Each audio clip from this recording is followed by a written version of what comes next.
जोहार इन Arjun Hansda tribe prime रे सानाम कोगे सगुन दाराम तेहें ट्राइब प्राइम रे गालमाराव हुआ जहां लेका हिसाबते नितो अनलिया को मेना कोआ अनहिड़िया को मेना कोआ और जहां तिना गे नितो को ले गामाम को नोआ भितिर रे जहां अनलिया को मेना कोआ उनको को जहां जतो खन मारांग सिरफा मेनतेन भारत दिसम रे मानत मेना का ओना दो भारत दिसम रेना केंद्रीय साहित्य अकादमी रेना सिरफा कना ओना को निये धाव हो पेपे हड़ सांताल रेन अनलिया नोआ को हामेटका उनको को आले पास्टा सेन खन आयमा आयमा सगुन दाराम ट्राइब टीवी पास्टा सेन खन आयमा सगुन दाराम और सगुन बेरा एमेआ जहां लेका हिसाब तीन ले तहन और ना सगुन बेरा रना कथा लय कान उनको ᱧᱟᱢ लगिन को उछन अकान उनको ᱧᱩᱛᱩᱢ उछन अकाना मेटांग गौरव रना कथा कना और नितो बेड़ा रे जुदी नेल हुआ नय नोआ इदी कातन एकाल गे गालोच लक्ति कना उनका गे मिद नेवता पड़ा तेहño सेलेट रे ताहने ट्राइब प्राइम रे मेनखान तेहño ट्राइब प्राइम उनको सनाम अनलिया को लगिन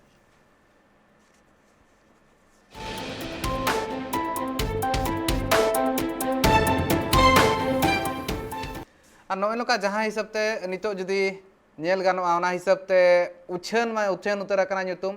और ओना उछन भितर रे पेपे हड़ा ᱧᱩᱛᱩᱢ मेना और नोआ पेपे हड़ा ᱧᱩᱛᱩᱢ भितर रे जुदी ऑल हुआ युवा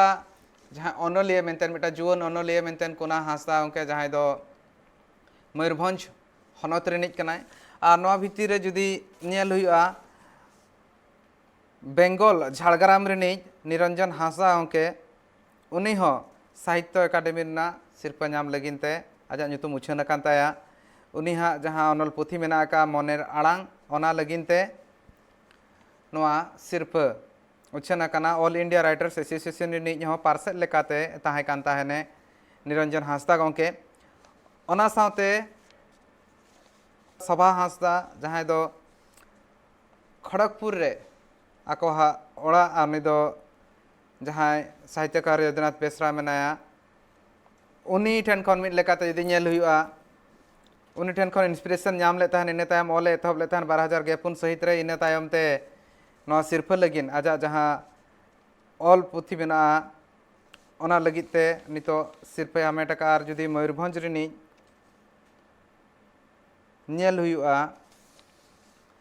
अनलिया अनलिया मान कुना हांसदा गंके जहां दो मयूरभंज बहड़दा रिनिज कनाय उनी दो साहित्य अकादमी युवा पुरस्कार हामेटका सगई गानाडे गामाम ऑल कातेन और सगई गानाडे दो जहां नोबेल कना गामाम बन मेता कना ओना निज अनलिया गंके तेहें गालमारा हुआ उनी कुना हांसदा गंके सला गे और कुना हांसदा गंके ठेन खन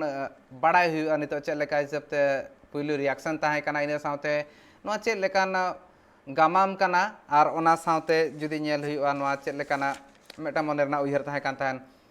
जतोखन पुइलु रे कुना हांसदा गंके सगुन दाराम तेहेña ट्राइब प्राइम कमी होरा रे साथे आयमा आयमा सगुन बेरा जहां लेका हिसाबते ᱧᱩᱛᱩᱢ आमा उछन अकाना नोआ साहित्य अकादमी ला सिरफा नाम लगिते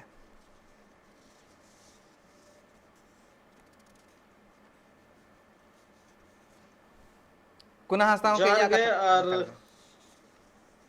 हाँ आंजुमो कना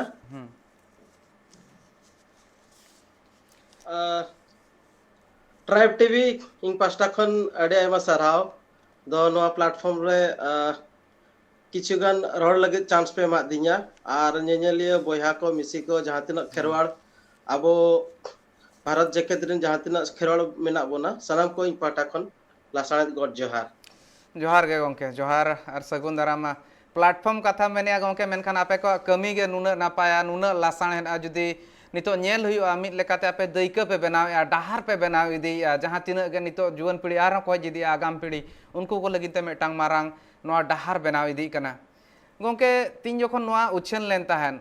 चेक लेका रे जतोखन पुइलुम बाडाय ले ताहन ओकोय लेयात में ताहन और इने तायम आमा चेक लेका रिएक्शन ताहे कान ताहन ओना कइ तलांग बाडाय सना लेया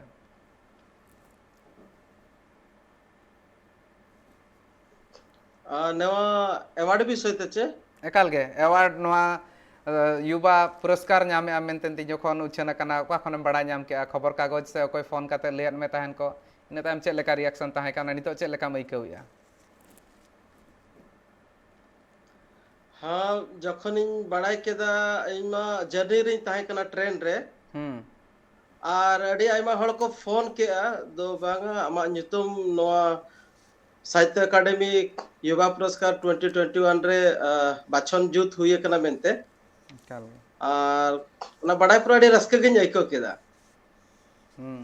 ᱟᱹᱰᱤ ᱨᱟᱹᱥᱠᱟᱹ ᱨᱮᱱᱟᱜ ᱠᱟᱛᱷᱟ ᱠᱟᱱᱟ ᱟᱨ ᱚᱲᱟᱜ ᱦᱚᱲ ᱠᱚ ᱛᱤᱱᱟᱹᱜ ᱨᱟᱹᱥᱠᱟᱹ ᱢᱮᱱᱟᱜ ᱠᱚᱣᱟ ᱚᱱᱟ ᱥᱤᱨᱯᱟᱹ ᱨᱮᱱᱟᱜ ᱠᱟᱛᱷᱟ ᱟᱸᱡᱚᱢ ᱠᱟᱛᱮᱱ हाँ अड़ी आयमा रस्का चेदा से नोआ जहां अवार्ड कना मेन लखान दो मिद सावता रेया कना अड़ी गौरव रेनांग जिनिस कना जहां की भारत सरकार बाछनेत कोआय दो बांगा नोआ साहेद रिन जहां को ना साहेद सागाल को और इदी आको ओना भीतर रे जहां गे सोरेस को ओला और बाखान दो बेस लेका माने सोसाइटी को रिप्रेजेंट और बाखान जहां किछु गे उनको दो बाछन इदी काते गे नोका अवार्ड को दो एमा को इन जहां तना बड़ाय ᱮᱠᱟᱞ ना ᱜᱮ एखान नोआ जिनिस को जहां तना हर को बड़ाय के आको जहां तना इंग्रिन चिन्हब को और बाखान ओडिशा खन झारखंड खन बिहार खन अड़ी आयमा उनका फोन को हो हेज बड़ा कना कांग्रेचुलेशन कना को ओना बड़ाय कते अड़ी रस्का गे नइकोएदा ᱮᱠᱟᱞ ᱜᱮ ᱜᱚᱝᱠᱮ ᱟᱨ ᱚᱱᱟ ᱥᱟᱶᱛᱮ ᱡᱟᱦᱟᱸ ᱱᱳᱵᱮᱞ ᱨᱮᱱᱟᱜ ᱱᱚᱣᱟ ᱜᱟᱢᱟᱢ ᱨᱮᱱᱟᱜ ᱡᱟᱦᱟᱸ ᱞᱮᱠᱟ ᱧᱩᱛᱩᱢ ᱢᱮᱱᱟᱜ ᱟᱠᱟᱜᱼᱟ ᱥᱟᱹᱜᱟᱹᱭ ᱜᱟᱱᱟᱲᱮ ᱱᱚᱣᱟ ᱢᱤᱫ ᱞᱮᱠᱟ ᱧᱮᱞ ᱞᱮᱠᱷᱟᱱ ᱜᱮ ᱟᱹᱭᱠᱟᱹᱜ ᱠᱟᱱᱟ ᱥᱟᱹᱜᱟᱹᱭ ᱜᱟᱱᱟᱲᱮ ᱯᱩᱭᱞᱩ ᱨᱮᱜᱮ ᱦᱚᱲᱟᱜ ᱢᱚᱱᱮᱨᱮ ᱢᱤᱫᱴᱟᱝ ᱩᱭᱦᱟᱹᱨ ᱨᱟᱠᱟᱵᱼᱟ ᱪᱮᱫ ᱠᱟᱱᱟ ᱩᱭᱦᱟᱹᱨ ᱥᱤᱨᱡᱟᱹᱣ ᱜᱚᱫᱚᱜᱼᱟ ᱟᱫᱚ ᱵᱟᱝ ᱪᱮᱫ ᱞᱮᱠᱟᱱᱟᱜ ᱦᱩᱭ ᱠᱚᱜᱼᱟ ᱪᱮᱫ ᱵᱟᱝᱟ ᱚᱠᱟ ᱥᱟᱹᱜᱟᱹᱭ ᱜᱟᱱᱟᱲᱮ ᱤᱫᱤ ᱠᱟᱛᱮᱱ ᱱᱚᱣᱟ ᱜᱟᱯᱟᱞᱢᱟᱨᱟᱣ ᱦᱩᱭ ᱟᱠᱟᱱᱟ ᱱᱚᱜᱼᱚᱭ ᱱᱚᱣᱟ ᱜᱟᱢᱟᱢ ᱤᱫᱤ ᱠᱟᱛᱮᱱ ᱜᱟᱞᱢᱟᱨᱟᱣ ᱦᱩᱭᱩᱜᱼᱟ ᱥᱟᱱᱟᱢ ᱞᱮᱠᱟᱱᱟᱜ ᱜᱟᱞᱢᱟᱨᱟᱣ ᱦᱩᱭᱩᱜᱼᱟ ᱢᱮᱱᱠᱷᱟन ᱡᱷᱚᱛᱚ ᱠᱷᱚᱱ ᱯᱩᱭᱞᱩ ᱨᱮ ᱜᱚᱝᱠᱮ ᱱᱚᱜᱼᱚᱭ ᱱᱚᱣᱟ ᱚᱞ ᱨᱮᱱᱟᱜ ᱩᱭᱦᱟᱹᱨ আর যদি ᱞᱟᱹᱭ ᱦᱩᱭᱩᱜᱼᱟ ᱟᱢᱟᱜ ᱡᱟᱦᱟᱸ ᱜᱤᱫᱽᱨᱟᱹ ᱨᱮᱱᱟᱜ ᱚᱠᱛᱚ ᱛᱟᱦᱮᱸ ᱠᱟᱱ ᱛᱟᱦᱮᱱ ᱚᱱᱟ ᱫᱚ ᱚᱠᱟᱨᱮ ᱡᱟᱹᱥᱛᱤ ᱠᱟᱛᱮ ᱠᱷᱟᱸᱰᱟᱣ ᱞᱮᱱ ᱛᱟᱦᱮᱱ ᱟᱹᱛᱩ ᱫᱤᱥᱚᱢ ᱨᱮ ᱠᱷᱟᱸᱰᱟᱣ ᱞᱮᱱ ᱛᱟᱦᱮᱱ ᱟᱨ ᱪᱮᱫ ᱞᱮᱠᱟ ᱛᱟᱦᱮᱸ ᱠᱟᱱ ᱛᱟᱦᱮᱱ ᱜᱤᱫᱽᱨᱟᱹ ᱵᱮᱲᱟ ᱨᱮᱱᱟᱜ ᱚᱠᱛᱚ मेन लेखान इन गिद्रा अक्तो दो जस्ती अतु दिसम रे दो बइन खंडाव कादा अप टू 5th क्लास दबी अतु स्कूल गिन ऑल पढ़ाव कना ओना परते 6th क्लास कोन 12th क्लास जहां की सालबनी मयूरभंज रे सालबनी जेएनबी सालबनी रे पढ़ाव कना ओडे दो नवोदय रे एनखान दो नवोदय रे ओना परते राउरकेला गव टाइटे रे जहां रे पढ़ा कना एखन दो टोटल इन लाइफ जर्नी दो ऑलमोस्ट बाहर रे खंडाव कना बाहर रे खंडाव कना मेनखान चेक लेका रे तीस खन उइहर नोंका सिरजेवना मने रे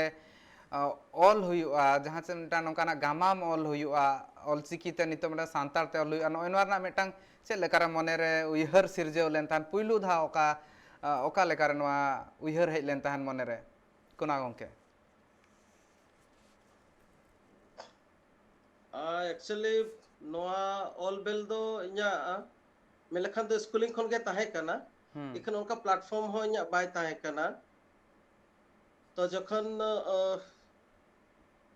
आर उन बेड़ा रे सांताल हो बइन बडाय कान ताहला जखन स्कूल रे ताहे कान ताहला रोड को तो बइन बडाय ताहला जे ऑलचिकी को नोआ जहां परसी ऑल बेल को बइन बडाय कान ताहला उड़िया को तिनी ऑल बडाय ताहना हिंदी को तिनी ऑल बडाय ताहना उनका कोडिंग मच्छा अनहड़े को गे स्कूल रे जखन 2008 रे विशाखापट्टनम स्टील प्लांट नितो नहीं जहां रे जॉब या आंध्र प्रदेश रे मेना जहां को मेता कना आरआईएनएल जखन इन नाम के ओना परे बय बयते सांताली चेत के और सांताल चेत परे मिधा माने उनका घटन घटावे ना जहां की लाइफ इन चेंजिंग है ना मेन लेखन दो टोटल स्टोरी गिन लैया एकाल के गंके बड़ाय सना ले सनाम होड़ को बड़ाय पाले ना को आस ताहे को ओना कहानी को बड़ाय लेगिन हां अदो ऑलरेडी ना एहब दो हुइना इया जखन मिटा ट्रैवल ताहे कना भुवनेश्वर टू कोयम्बटूर इया फ्लाइट रे चला कान ताहे न और ओना फ्लाइट दो भुवनेश्वर टू बॉम्बे चला और बॉम्बे खन कोयम्बटूर चला एखान उन बेड़ा रे इया दो नोआ नेतार जहां मारांग मोबाइल को स्मार्टफोन कुन जोखा दो बाय ताहे कना just button mobile black and white mobile ताहे कना इया पॉकेट रे दो भुवनेश्वर खन फ्लाइटिंग दे जना अप टू बॉम्बे धाबी अदो इया बार साइड रे मिट्टी दो आयो हर लेकान मेनाया उनी हो जीन्स आकनाय आर इnya लेफ्ट साइड रे मिट्टी आले लेकान इnya लेकान के बयस कुड़ी ताहे कनाय उनी हो जीन्स आकनाय आर बना हड़ा थाय रे लैपटॉप ताहे कना इन एडवांस जुग रे जखन इnya मोबाइल के ब्लैक एंड व्हाइट उनको नेल कते अडी लाजाव गिन बुझे ताहेनो दो उनको माने अडी स्टैंडर्ड हड़ कना को आर इnya मा नॉर्मली मोबाइल आर उना हो नितिन उहेरे आ मिट्टी ओने जहां कुड़ी इnya सुरे ताहे कना उनी दंगल मूवी चलु कान ताहेनो आजा लैपटॉप रे आदो इन हो ना नासे छोड़े नेले कान ताहेनो तावरे जखन फ्लाइट चेंजिंग रे ताहे कना या बॉम्बे रे जखन आळगोयना आळगो पर जहां रे ना पतब को ताहेना पतब मुरे को ताहेना एरोड्रोम करे आदो ओडेन चलाना ओडे पुइलु पतब माने किरिंग किया चेतन भगत मु इन किरिंग किया पतब novel Nobel Chetan Bhagat Nobel को मेना कल गे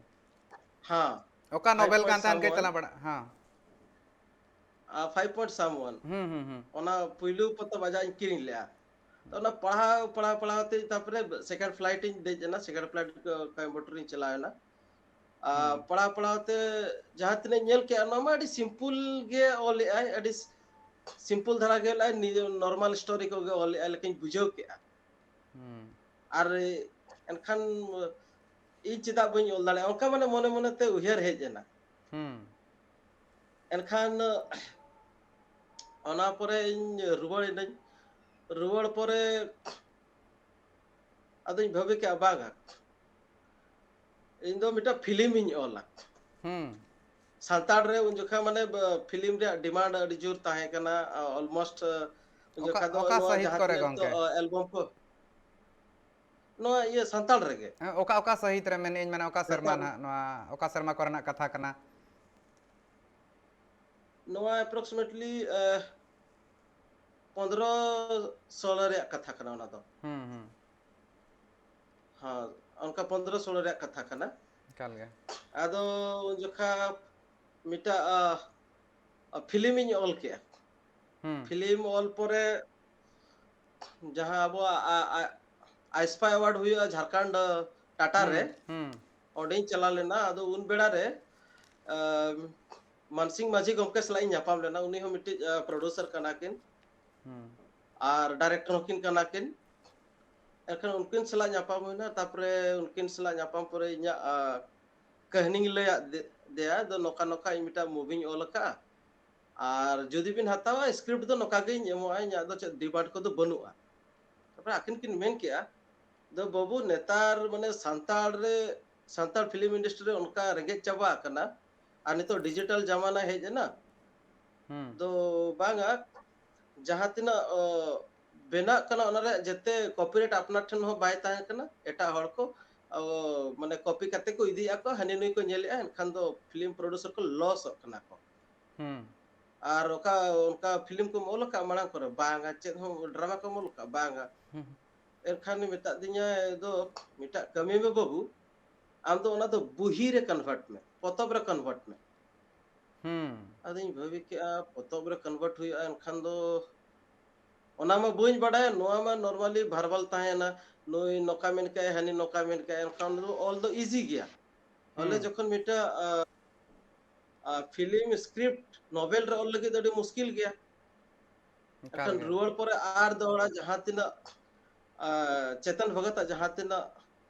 पतब को ताहे कना जहां तिना नोवेल जतेन मगाव के तापरे पढ़ाई आर दौड़े के पढ़ा पर किछु आइडिया है जना नेट करे सर्च बड़ा के चलका को ऑल आमेते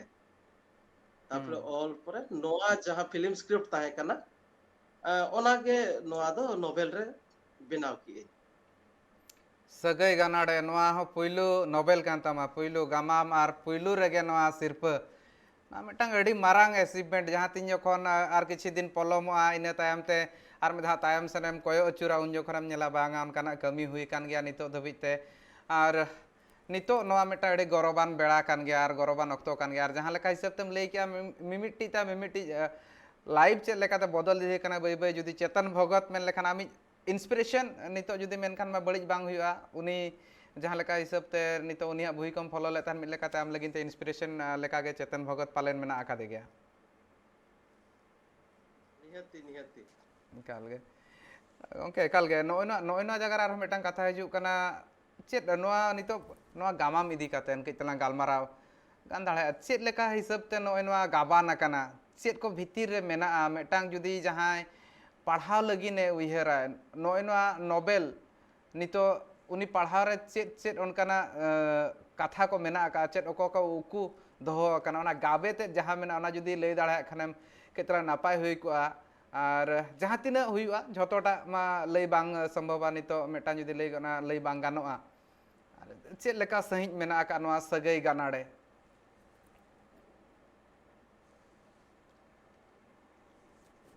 सगाई गनाडे नितुम गे उनकाना जहाँ की मेल लखन दो गानोआ मिद सोशल कॉन्ट्राडिक्शनल लव स्टोरी कना नोआ दो और जहाँ लेका मनमी जगत रे आबो मेना बोना और मनमी जगत रे जते हर सावते बेस्ते ताहे लेखान दो मिद व्यवहार ताहे दरकार एकाल गे और व्यवहार उनका ताहे दरकार जहाँ की मनमी जगत रे अको है आलो को एटकेटोणे मा मखन बड़ी उहर आलो हिजु मा जहाँ लेका गे ताहे लगित दो का ओने उनका गे मनमी जगत रे मिद हर और मिद हर सला कथा लगित और मखन व्यवहार लगित सगई दो निहती दरकार गे आ सगई बांग ताहे लखन दो अब दो मेन लखन दो जानवा लेका गे एकाल गे लेखन दो नोआ हो उनका सगई चेतान रगे ऑल अकना नोआ कहानी मेन लखन दो नोआ कहानी रे अबिना nyutum हो आई थिंक अर्जुन हासदा गे मिटन कोइंसिडेंट कना एखान दो अड़ी मारंग कोइंसिडेंट कना एकाल गे ओके ऑफ कोर्स नोआ कहानी रे जहां ना लीड कैरेक्टर मेल कने उनी दो अर्जुन हासदा कने और लीड फीमेल दो निहारिका कना ना निहारिका तो उनकी ना सगाई दो हुयुक कना मेल कैरेक्टर दो हुयुक कना मामा हपन कना और कुड़ी दो कना हातम हपन एरा कना काल गे मिद उनका जुआन जखन जेते हड़ा जीवन रे जखन जुगन सलगा बय बयते उन जोखा दो जहां गे नेला ओना गे अडी जुरे कुसी आय वन टाइप ऑफ में लखन अट्रैक्शन एनखान दो नुकिन हो बय बय तकिन हारा जुता कना हले कोड़ा मने मने तो उहेर का दे नुई गेते मिटि माने हृदय कोचार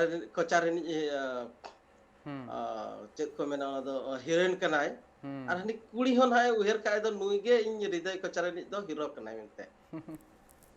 एखान जखन हारा जुआन अकना किन और कुड़िया बापला सेटर रखना बड़ाय का को दो नुया बापला हुई मेनते नो एखान दो कोड़ा चेद हो बाय मेने अवश्य उनी हो माड़ा खन हो चेद हो बाय मेताय चेदा से उनी दो मिद माझी ओड़ा रनि कोड़ा ताहे नाय एखा उनी दो ऑलमोस्ट सोसाइटी रे जते किछु बड़ाय का आय ओना हिसाबते उनी हो चेद हो बाय मेना एखान कुड़ी